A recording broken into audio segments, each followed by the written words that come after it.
misogyny. Using all my inner strength, suppressing the anxiety. I'm about to have a panic attack. It's a rhyme and the mechanic of rap. You slave-minded, here's your manacles back. I'm lean muscle, you just animal fat. My team hustle, this is actual fact. No hypothesis, try stopping us, trying to figure that hypothesis. Really good, ladies and gentlemen. It's the OG Boricua Dandada, aka Chef, aka the Teflon, aka the baddest mother in the business. Listen, calm yourself down over there so I can introduce the regular crew. As Evil say, Bill Vink, you already know who they are. We ain't worried about them today. Welcome back to none other than my man Crooked Smile, a.k.a. Sean Hawley. I should have did that the vice versa. Y'all already know what it is. My brother, welcome back, baby. Good to be back, man. Like, it's been a long time coming, man. So I'm ecstatic to be back, man. Welcome back, brother. Welcome back. Thank you. Listen, so y'all already know what it is. We've been chopping up some names. This shit we're going to call the Major League Podcast on the Urban Wrestling Network. So it's urbanwrestlingnetwork.com. Don't get it confused and fucked up. We are still who we are all the time. So, Evil don't say. I know we have little topics because technically there's not much to talk about MLW without doing any spoilers, but you were at the show. You said that the women's division and what you saw with some of the women's matches was absolutely great. I don't want you to say who was in the ring, but what did you think from what you saw the women's division before we go into how important it is? Well, you know, they had 2 women's matches, and both of the matches were perfectly done. You know, it was very, I want to say at least close to 7 minutes each, maybe more. So you're going to see some good matches coming up in the future involving 4 ladies, 2 different matches, and this is just a prelude to hopefully what's going to come up in the future. They didn't push any action in. They didn't overload it with the females, but the 2 matches were perfectly done. So if you are looking forward to this, you are going to enjoy both matches. A lot of near falls, man. I was surprised by both matches. I love both matches. Now, Evil say, I won't obviously say who was there, but what I will say is when we did our women's draft, I picked out one of the women that would be on the show, and you picked out 2 of the women that would be on the show with no spoilers. They could listen. We made a bunch of names. Obviously, all of them did their thing. I'm going to start with Crooked Smile. Crooked Smile for MLW finally to have a women's division.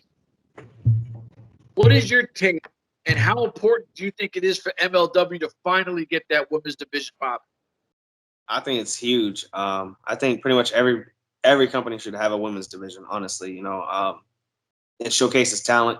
And I know you guys got some of the spoilers. You guys know who are there. So I'm pretty excited. You know, like I've been pretty excited to hear what MLW is going to do and revamp everything and see where road they're going to go with. But them having a women's division and, you know, them trying to compete is definitely going to put some eyes on that product, and that's exactly what they need. So big kudos to them, and, you know, let's see how they work their women's division, and let's see if, you know, down the line they do like a tag division that like a lot of people are saying most companies should do. But great start for MLW to definitely get the females up in there. Vink, talk some women. Yeah, you know, it's funny. A lot of people don't know this is actually the 2.0 of their women's brand, because the first time it came out, it was right before the pandemic, and they got off to a great start. It was kind of some of the best storytelling that there was at that time on the brand. So if they can make that match again, I think it's going to put not only women's wrestling, but that women's division right there to the headline with the middleweights, with the openweights, and the heavyweights, and it'll be something that on a card you're going to look forward to, not just like, all right, this is just another match. You're going to look and be like, all right, this is a great storytelling. Go right ahead, Jorge. Yeah, I was going to just jump on you on what you were saying. That it was Sita saying and then Kelly Priscilla. Priscilla. Yeah, Kelly Priscilla. Yes. And that was the first two main women that were wrestling. And then Sita Sen got hurt. I guess her knee blew out or something. And they had to stop it because they were actually building around her. And then the pandemic hit. So, so they, like you said, they were off to a humongous start before her injury. And the storytelling was very cutting edge too. I mean, it was her between Priscilla Kelly and as you're saying, Zhang obviously looked to be a standout in that division, but Kelly and her storyline was very different from what you were seeing, being that the weird mystery Catwoman, it's a type of esque vibe, and then seeing her kind of just go out there and be a complete madwoman, I thought was something different, and it caught everyone's attention. So if they can kind of obviously catch magic in a bottle twice, I think this is going to be a great division. And as you were saying, since you were there, and both those matches you said were phenomenal, it looks to be that they're already on the same track to do that. So I can't wait.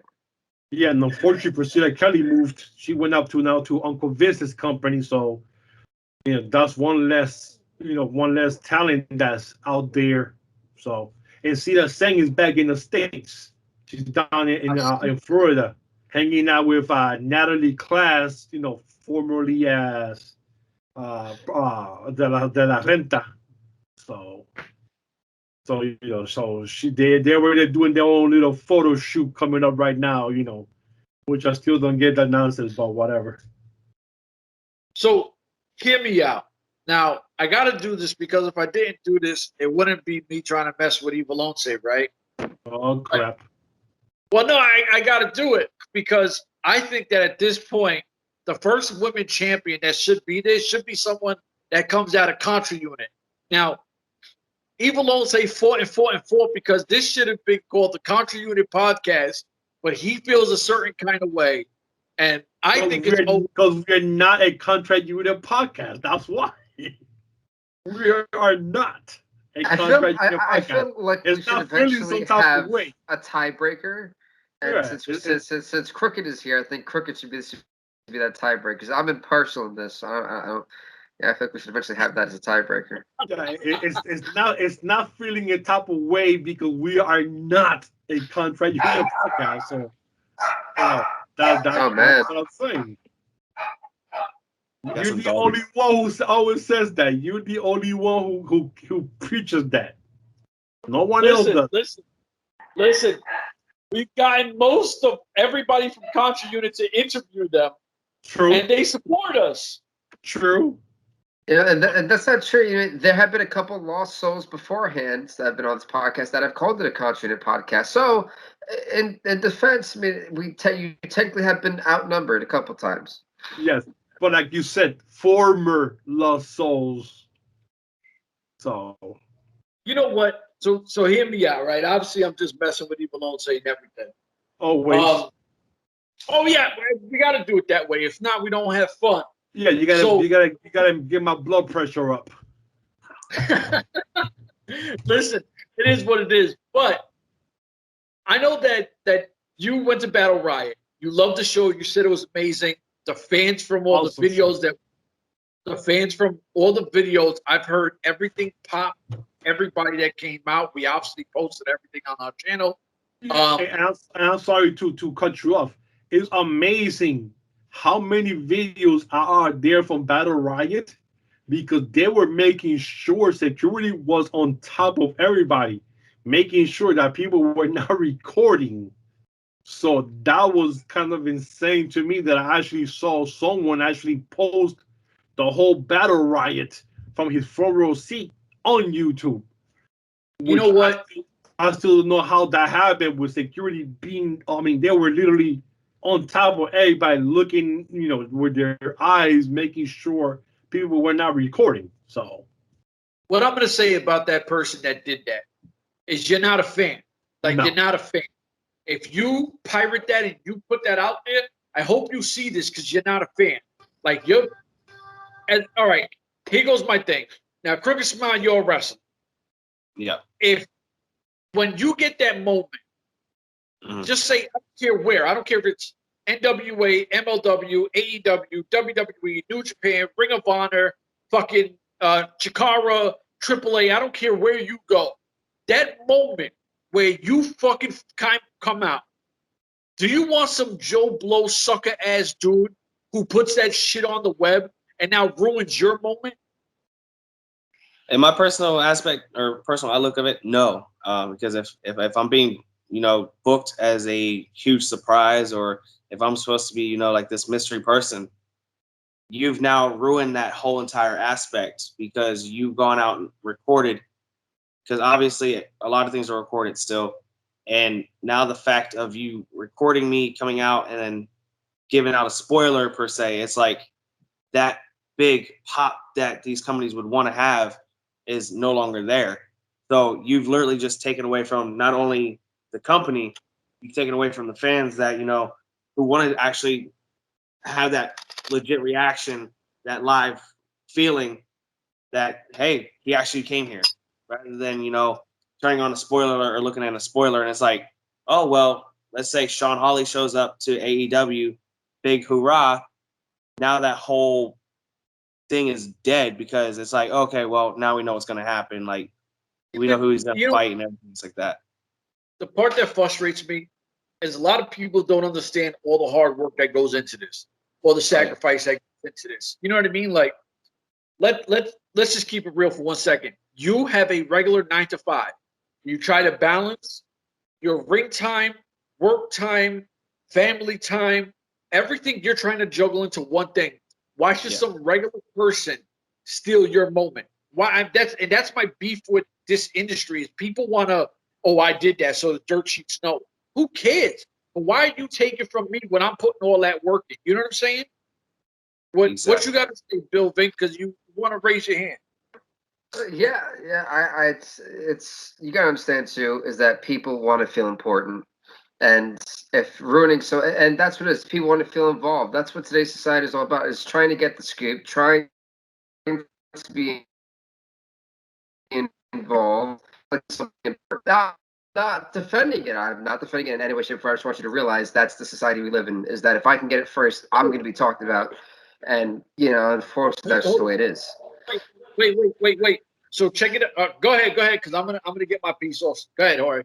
No, I was gonna say this is one part that I'm gonna miss about the plague that we just had, the COVID, is that when the COVID hit and there was no fans, we never got one spoiler alert from anything because there was nobody there. So you had to watch the product to see what was going to happen. Now with the fans coming back, like Bill Vink said, everybody wants to be the first person to drop that scoop in there to make it feel important. I was there. I saw when LAX came out, and I did the little thing. And then when I got home from 2 days later from Philly, I'm seeing people putting little parts and telling. I'm like, damn, it was like even 2 days ago and the thing got flooded. So I said, something was short. And I said, well, screw it. I'm going to go and put the whole video from the beginning to end because no one had any video from beginning to end when they came out, except for me. So I said, well, fuck it. If everybody's doing it, then I'm going to do it too. And I'm going to make sure that we get, the eyes on us and saying like, oh shit, these guys were there and got everything from beginning to end. You know what, though, at the same time, the talent had already said LAX. Yeah. I won't say, but they tweeted it. So the talent already said it. MLW already kind of teased it. But here's my thing. Because Bill Vink said people want to feel involved, right? Everyone here, minus Bill Vink, because for obvious reasons, I know Bill Vink since he's been bored. I bet everybody here do the impact zone, right? Facts or no? Facts or no? Facts. Okay. So at the same time, if you want to feel involved, I felt involved. I made signs. I made things for the wrestlers. I cheered. I booed. Myself and Crooked, we used to heckle Eddie Edwards every time he came out. He knew it. He's not a fan of us. We're not a fan of him. But if you want to feel involved, engage. Do it in a playful way. Make a sign. Do not purposely mess with somebody's shit or all the hard work that these companies do to get this off. This shit ain't easy. the special part of wrestling when you growing up was not knowing who's going to come up. So when Scott Hall, Kevin Nash, and Hogan show up in WCW, or when people came from WCW or N.W.A. to WWF and so on, you're like, oh shit. I mean, look at last night, and I'm going to switch it over just a little bit. Chavo Guerrero came out, right? And I can do this because Chavo Guerrero was Lucha Underground. Who knows if he'll be in Azteca Underground? We don't know. But I got to say that there just to plug it in. Chavo Guerrero came out, and his pop was crazy. That crowd showed that man, who's a living legend, mad love. But just say if you do that on an Impact MLW Ring of Honor show, and they don't give that pop, like who was the guy who came out on Impact? Jay White. Jay White came out, and nobody, like the whole, what they're calling the Impact Zone, which is fake as fuck. They're looking at Jay White like, oh, he's wearing a Bullet Club shirt, but who is that guy? Yeah. You know what I'm saying? That really upset me because the crowd is there, but I'm thinking to myself, okay, either the crowd is dead or the mic is low or something. Because even though they had a crowd, the crowd wasn't even that involved into the action because you could really hear the reactions when people did come out. And I'm thinking like, dude, like you have to pop louder than that. You know, and you're gonna see that at MLW when you see Battle Riot, you're gonna see the reactions and the pop. And this place is gonna blow up what Impact just did coming up this Saturday night. Well, it was hard. Well, I think that goes to the difference of fan bases too. I mean, Impact is still trying to find its own 2 feet at this point. Where MLW, it's established itself as a big time player. It's established itself as the third option. It is the wrestling alternative. Hold on. You saying that Impact is still trying to find its footing? It's been like 3 years or going on 4 years since Anthem bottom. How much footing do you gotta buy or find? What I meant by that is it's trying to revitalize its fan base. Let's put it that way, because that fan base has been long gone and dead. MLW fans are been chopping at the mouth, seething at the mouth to get any content from MLW. They want to see MLW go. So they've already established that loyal fan base. People want to know what's happening at MLW. People don't give a shit about Impact. Let's be real here. They want to know what's happening in MLW. Well, let me ask you a question to all you three guys. We already know that WWE and AEW is 1 and 2. And MLW is number 3 without a doubt, hands down. It surpasses N.W.A. It surpasses Impact Wrestling. Yeah. And Ring of Honor. Can Crooked get some points in? What do you think? Who you think is number 3 right now? I don't want to say who 1, 2, 3, or 4 is because I might be talking. 3. I don't want to say who my number 3 would be because I might be talking. Hey, listen. Step up. You got to step up here. This is a safe zone, bro. It's a safe zone. It don't matter if it's a safe zone because this video gets out. And the whole point of this. When I say who my number 3 is, I might get in trouble. All right, Chef. I mean, listen. I would like to say Impact is number 3 because. Hold on. I said I would like to say, and I'm going to explain why. I'm going to get shitted on before I can explain why. Why am I answering the question? Go ahead. All right. No, I'm curious. All right, cool. I can speak. You know what I'm saying? Because I got sound effects coming like, you know what I'm saying? Like, so. Hold up. Here's a reaction one for you.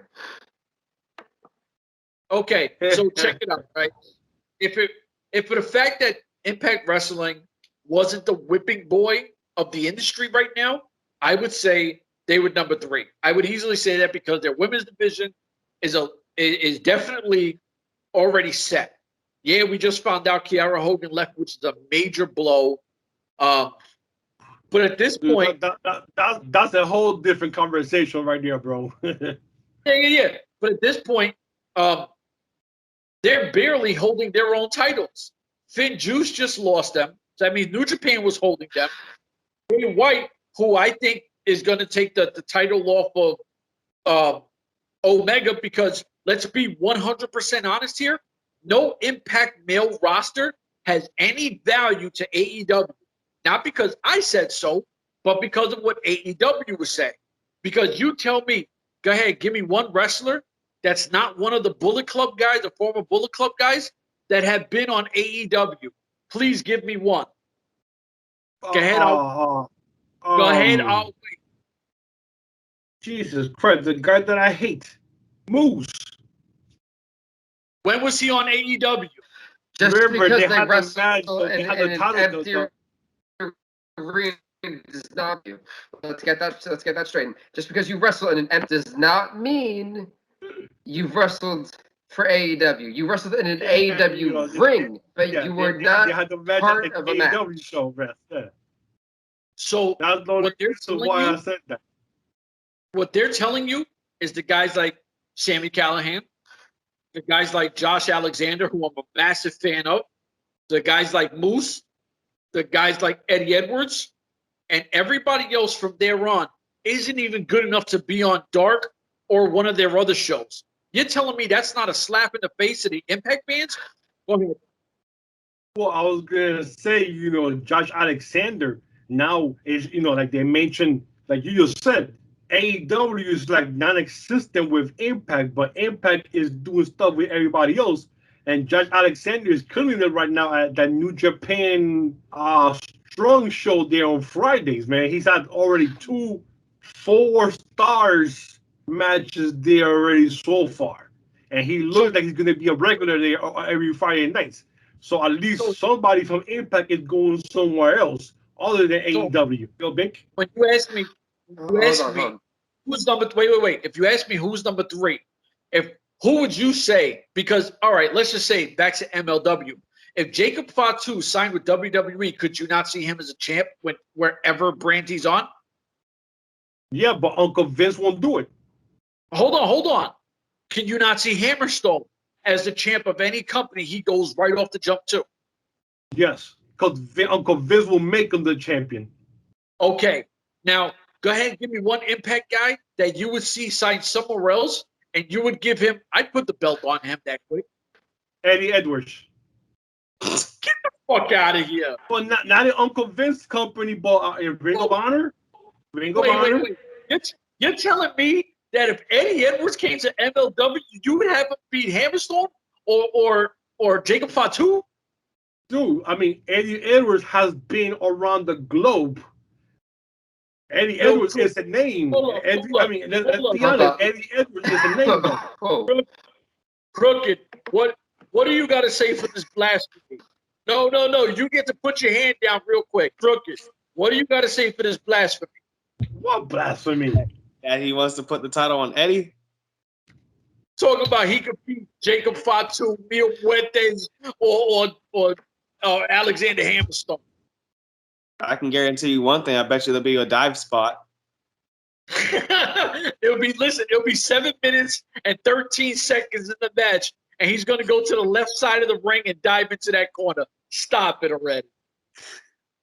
You asked the question, can you see in AEW being the champion?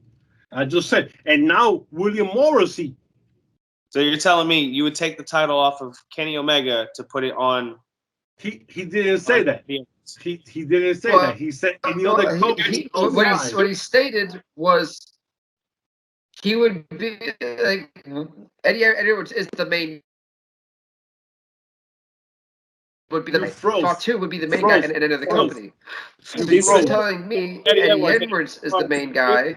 Even the video chat knows. In any other company. Eddie Edwards. So my thing is I'm saying right now, if you took Eddie Edwards out of Impact and stuck him into anyone's company right now with present champions, Eddie Edwards is not beating Jacob Fatu, Mil Muertes, or Alexander Hammerstone. I wouldn't even have Eddie Edwards beating Myron Reed. You're going to tell me that Kenny Omega, you would have, or what's the Rusev guy? You would have Eddie Edwards beat Omega or Rusev? No, you never said that. You said the Right now, company's no, it is being outside. fair. You never mentioned AEW. Well, I said Hell any company. no. I said any company. Oh, well, not AEW stuff. No, nobody from Impact could touch anybody from AEW. So I wouldn't, you I wouldn't say think that. I wouldn't say Eddie any. Edwards can beat Fatu? You never know. We're not. Eddie Edwards. I mean, shit. He beat Bobby Lashley. He beat everybody else. I mean, In shit. an Bobby ugly Lashley match. is a monster by himself. I mean, There's a difference, Eddie Edwards. Bobby Lashley wasn't putting people in body bags. Bobby Lashley was not sitting there trying to have his partner spit fireballs at people. Bobby Lashley did not have the. Eddie Edwards has been the face of Impact Wrestling going on 10 years now, man. what? It's the truth. What? He hasn't even been in Impact for 10 years. Okay, well, whatever long he's been there for, that, I mean, whatever, 10 years. Whatever. He got carried. He got carried by Davey Richards with the TNA Tag Championships that they shoved down their throat, by the way. And then he got pushed to the moon. He got a rocket up his ass to the world title shot, which he didn't even deserve. True. So at what point is he? What did you call him? I'm sorry. What did you call him? The face of Impact. Who else? The most boring individual is your face of your company. Listen to yourself real quick. I know you've been stuck and you've been fed garbage as a fan by the other two companies. I'm not going to mention the names, but come on now. I got to disagree with you on that one. You're going to tell me he's the face? He's the face of the company. Who else is the face of the company? He's the face of what? Being bored. He is not a guy when I go sit there, I'm like, hey, Eddie Edwards is on television. I'm going to go watch that. I'm like, oh, Edwards on TV. I'm going to go turn the channel. Who else is the face of Impact Wrestling? Welcome home, brother. This is what this has become up in here. Welcome home. I'm just looking up the facts real quick. Anyone but Eddie Edwards. Impact since 2014 of January 16th. So thank you, by the way, for looking that up. So 10 years. Thank you. 10 years. Not 10 years. What do you mean 10 years? It's 2021. Have we advanced 2 years here? 3 years? What are you talking about? Are you time traveling? I'm counting in Spanish. 10 years, damn it. That's still not correct. We still go up by ones, fam. He's going by dog. Chef, what's the point you're trying to make, Chef? Are you okay? Chef, what was the point you were trying to make anyways? Let's go, man. I don't even listen. I'm so lost. We need to cut his mic. No. Don't mute him. Don't do that, man. Listen. So, what we'll do is we'll finish this with El Jefe. Well, hold up. You never finished who was the number 3 company. Oh, it's going to be MLW, and not because I'm biased. It's just because it's better. Listen. Ring of Honor is trying to do their woman thing. I think they already made a mistake with the Chelsea Green thing, saying she's hurt, and then we seen her do the Canadian Destroyer like 3 days later at Slammiversary. So you're Ring like, of Honor, Ring of Honor had me there for the first 4 weeks of that women's tournament. I was so excited for that because they said we're bringing fresh new faces. After the first month, they were recycling the same damn females over and over and over. And I'm like, what happened to the fresh new faces? You gave me like maybe 3, and then you were recycling the same. And then they gave 3 passes to her best friends, Sienna, Marty Bell, and some other chick that I don't even know who the hell she is. And I'm thinking, well, these girls have never even touched the ring in Ring of Honor ever. And you give them the golden ticket because they're friends of yours. Like, that makes no damn sense. Well, So they completely lost me after that. So I lost total interest in the women's tournament. Well, let's go to Allison Kay is gonna, put on a show no matter where she's at. So I can see the golden ticket going to her. Marty Bowles is not a bad wrestler either. We're not taking nothing away. Everybody here is a Sienna fan. But the thing is, get in the ring and prove that you deserve it. Don't just give it to them because they're friends. Won multiple championships. Talking about Allison Kay, you should get the golden ticket. You've held the prestigious N.W.A women's belt. You've dominated the Impact women's roster when it was at one of its best. So at that point, she has the credentials. She doesn't need to get in that ring. She has the pedigree to get that golden ticket. And Marty Bell does. Hold on. And Martin, Hold up. He froze anyway. Listen. So check it out. Here's my thing. Ring of Honor does very good in ring. I think their storylines aren't as good. So I would say I put them behind Impact. MLW does great work in ring. Bandito just beat Rush for the damn heavyweight title. I didn't even see that coming. That makes no sense to me whatsoever. No, but hear me out. And not because I'm biased, because I will say I'm biased, but I'm not. This is me just being a fan and looking at it as biased. You are biased. MLW has some of the best storylines and rivalries in the industry, period. They know how to create. They know how to make stories. They know how to keep them for a long enough time where they don't get stale.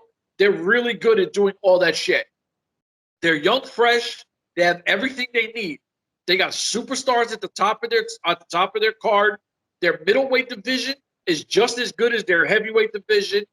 I love everything that they're doing. Adding this women's tournament, the women's division. I can't wait to see what the belt looks like. I don't know if you've seen it, but MLW. No, they haven't shown it. No. MLW. They haven't.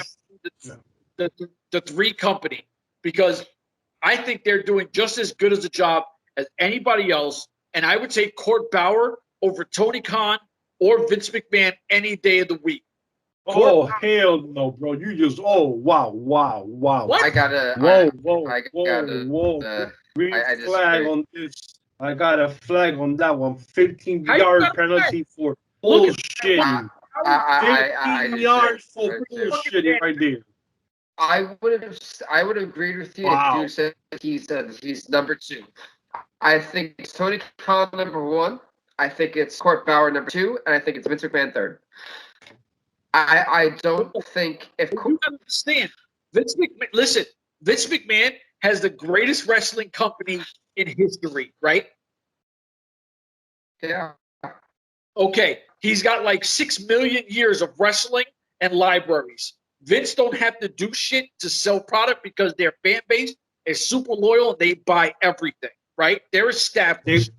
They're called sheep. But they are what it is. Tony, listen. Tony Khan has deep pockets.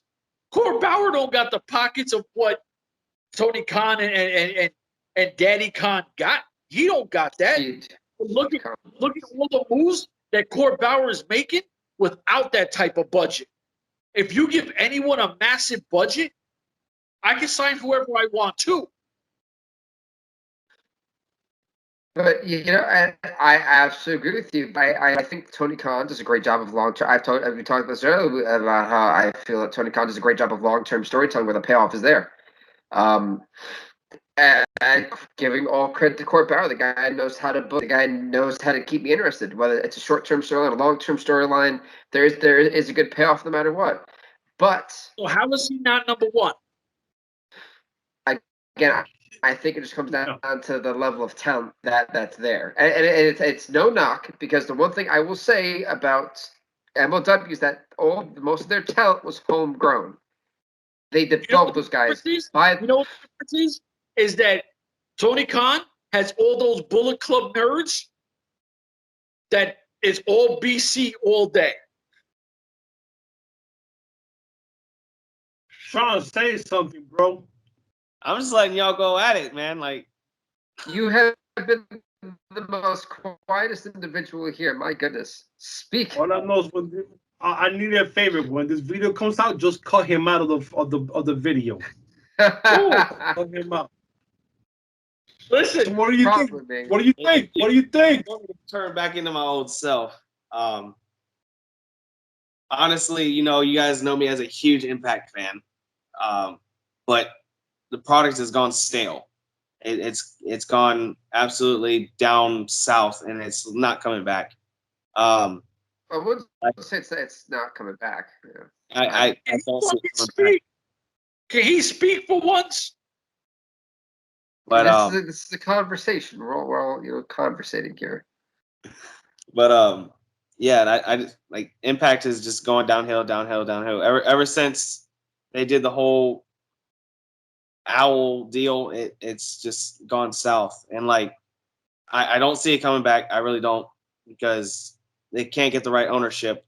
And just because AEW is trying to, pull it from the mud and try and make it into something, now that you got Kenny as your world champion and trying to use Don Callis, but Don Callis and Kenny are not going to be your answer. So, like, you have great talent there, but the booking and the whole production thing is not working right now. So I don't see it coming back anytime soon. Booyah! And you guys know me; I'm a huge Impact fan. Like, I've always tried to defend Impact, but like I've gotten so bored of it. Like, I even like You keeping it real. unsubscribed. You keeping it real though. You keeping it real.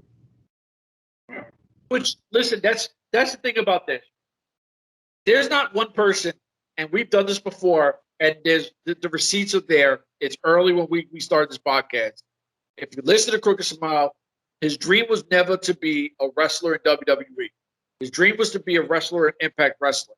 That was his shit. He was going to Impact Wrestling since he was small with his father. He loves Impact Wrestling. But it's okay for someone to say, I'm not feeling this right now. You know what I'm saying? Like, listen, Yes. I met everybody here through it. I love Impact. Is it completely different? Absolutely. My beef with Impact is definitely Anthem. How do you have a media company that struggles to keep their media right? Exactly. Like, and like I mentioned just before, like, Anthem is not the answer. Somebody needs to get a hold of Impact and pretty much shake them back to life and be like, and lead them in the right direction, because this whole owl gimmick thing is not the answer. They've tried to do the whole big name and everything else like that, and it didn't work. So now, don't you think you should put in new creative, new writing, and everything else like that, and make a 180 with this whole entire company and try and turn it back the right direction? Get it off of the Twitch platform. Don't get me wrong, Twitch is a great platform to be using, but yet you're supposed to be a cable company and everything else like that. And even though you're on Access, literally 85 to 90% of your fans can't even watch you on actual TV. They have to turn on their phone or their tablet or their computer and hook it up to their TV just to watch it. See, and I'm glad you said that, because I think the smart money would be if they partnered up with MLW. Because I think when you could have matches with people like, just say Fatu versus Moose, Josh Alexander versus a guy like Hammerstone, Eddie Edwards versus a Myron Reed or Ikuro Kwon, or, Simon Gotch, blah, blah, blah. You could generate interest from both companies. Only problem is, at this point, MLW, with what we don't know what Azteca Underground is yet. We don't know because we haven't seen it. We could throw what we think. I still think it's going to be definitely something Lucha Ground-ish, because El Jefe keeps kind of throwing out the temple stuff and what it might be. As will it be a second show? And no one knows yet. I think that would be dope as shit. But, gentlemen, we'll get out of here on this. Azteca Underground surfaces when? Kings of Say that Coliseum. again. You froze. I said Azteca Underground starts when? When do you think it officially starts? I say February or March of 2022. Kings of Coliseum. What? Kings of the Coliseum. That's one of the big pay-per-views. It's No, called but when Kings is of that? the Coliseum. No, when is that? What? Maybe November or December of this year? Yeah. You got 2021 November, December. You got February, you said 2022? Yeah, I say February, March 2022. Yeah, All right. I think also next year they'll probably do something. Because I mean, right now it's starting off with the storylines. You just come back this Saturday, which by the way is going to be for free. Going to be on Bean Sports and on YouTube. They're usually trying at 10 o'clock on Saturday night. So there's no excuse for anybody saying, "Oh, we don't have Bean Sports," because it'll be right on YouTube. You get to see an hour of battle royal, and Right. no spoilers. This thing is crazy. Is amazing how they did this. You're gonna see a lot of new people. You're gonna see a lot of the old faces. Even some surprises. I was surprised with some of the entrants, and I enjoyed it. And that thing lasted for close to over an hour. So hold on. Now, my only question to you, and then we'll get out of here. How good did the big homie Joseph Samael look in the Battle Riot? Dude, Joseph Samuel is one crazy SOB. Oh, Jesus Christ. He's gonna kill me. Joseph Samael is one crazy SOB. He knows how to work the crowd. He knows how to get people going and riled up. He had one section from the beginning of the night riled up, and he got in. And then something happened where he was walking back and he saw a cup of water on the floor. He grabbed the cup and threw the water at the guys that he was arguing with the whole night. Literally threw the water, dude. And I was like, oh my God, this dude is gonna cause a riot up here in the 2300 arena. But Samael is one crazy SOB, man. When they say the camera's on, he turns on. That's the I'm hoping they cut that part where he grabbed the cup and threw the water at them, man, because that shit was crazy. And they were not parts. Yeah, they weren't planted there or anything. They were fans that were there from the beginning of the night to the end that were just going back and forth with him, and he just and everybody like, oh shit. Dude, that was crazy. But Samael is one crazy SOB, bro. I was scared for real in person when I saw him. I thought, oh, this dude's gonna kill somebody. Honestly, I feel they shouldn't cut it out because it puts a lot of light on him being a heel. So if you're willing to show that, that puts him over even bigger as a heel. So I hope they don't cut it out. I hope they show it, and it shows pretty much of how much of an asshole of a heel he can be. And, that kind of like the whole thing with the MJF thing where he flicked off the little kid and everything else like that. Like it sparked him even more as a heel than what he was. So I feel and not MLW related at all, but the Acclaim, dude. The Acclaim is on a roll there on Dark and Elevation. They just give him the mic and they just be saying some shit to no. Yeah. All right.